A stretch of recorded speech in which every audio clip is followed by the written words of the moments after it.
So roughly a year after sorting out the starting issues on the Wonder Wagon, I'm back to where I started. Turn the ignition on, glow plug light illuminates, turn it to start, engine turns over really strongly, no fire. So I have got wiring diagrams, some pin terminal release keys, and of course lots and lots of different color wires. And what I'm going to be doing is redoing the wires from the ECU to the fuel pump. There's 10 little wires that run down to a 10-pin multi-plug down at the front of the sump, and I'm going to be relaying the wires, 3 particular wires, from the ECU back through to the fuse box, which are prone to breaking and cause a lot of starting issues from what I've read. So that is the black and white wire, the black and yellow wire, and a thin black wire. So I'm going to replace those entirely from the ECU to the fuse box. So wish me luck. Here we go.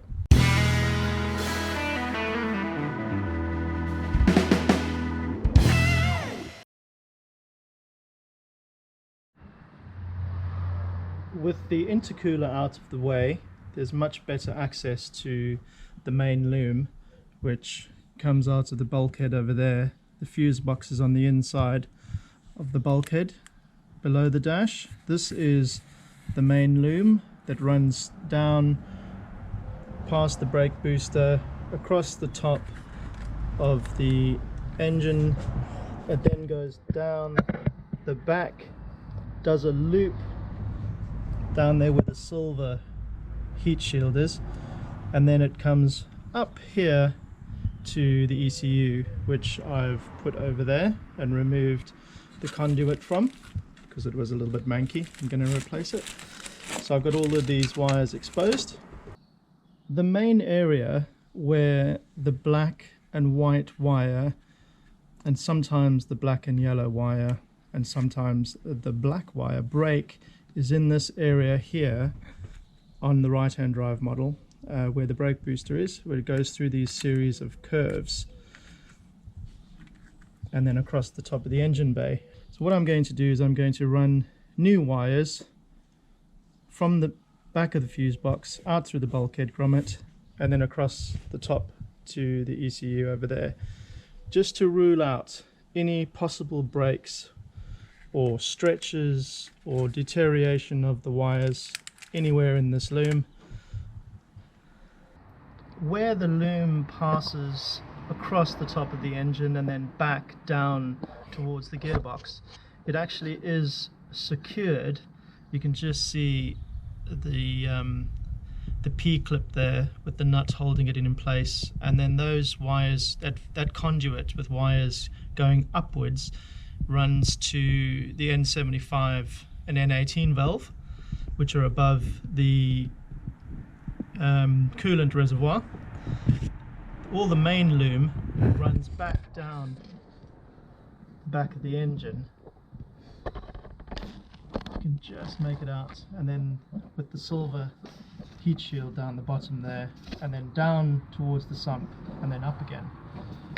You'll probably find, like I have on my van, that a lot of these conduit junctions are completely mangled,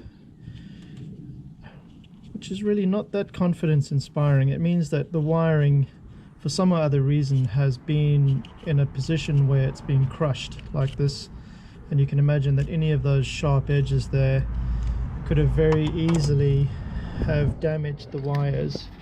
So here you have the main loom, which comes from the fuse box. Here you have the wires going back from the fuse box towards the fuel pump and the alternator, and you've got these old connectors on here. There's another place on the loom going down towards the bottom of the engine where it's clearly been crushed at some point.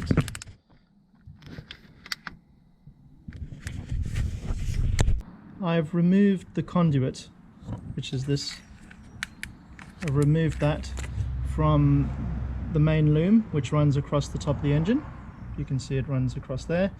These are the wires here that are loose. They are for my split charge relay, by the way, which is sitting over there. It's a T-Max from Australia, works very well, if in case you were wondering what those were. In and amongst this stash of wires, we have the black and white wire. There it is there, very thin. And if you trace it back through this loom, people often find a break at some point along the top of the engine. Now, interestingly, I traced it back a little bit. Here it is here.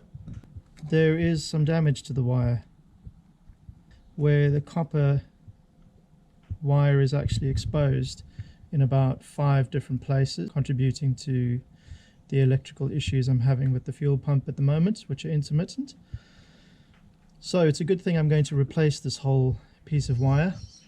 I'm going to replace a couple that are down here, not broken, but they look a little bit discolored, like this one over here. So that runs to the starter motor. Obviously, if it was broken, it wouldn't be starting. But there's a couple others here that are a little bit damaged, so I am going to replace them. Here's an example of a wire that's just a little bit damaged over there. Just make out it's got some nicks in it. So I have no fault codes, but I'm going to cut this out and replace it. There's a couple of marks over there, some chafe marks. Rather be safe than sorry.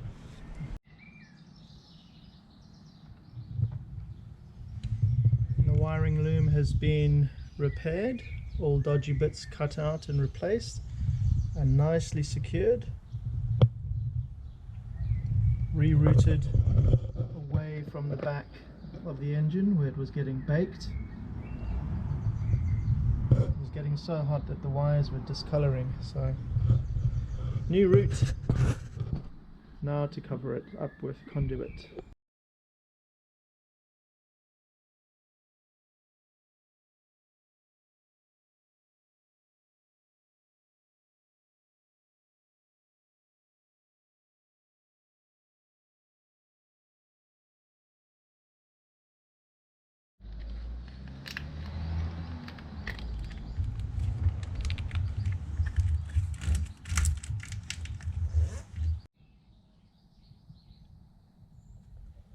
And the wiring loom has been nicely recovered with conduit,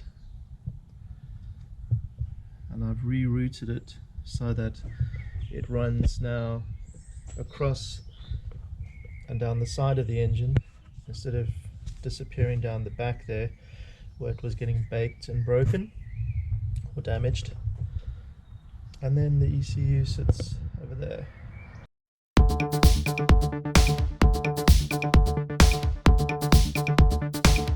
I hope you enjoyed this video. Don't forget, give it a thumbs up, subscribe to the channel, and I'll catch you on the next one.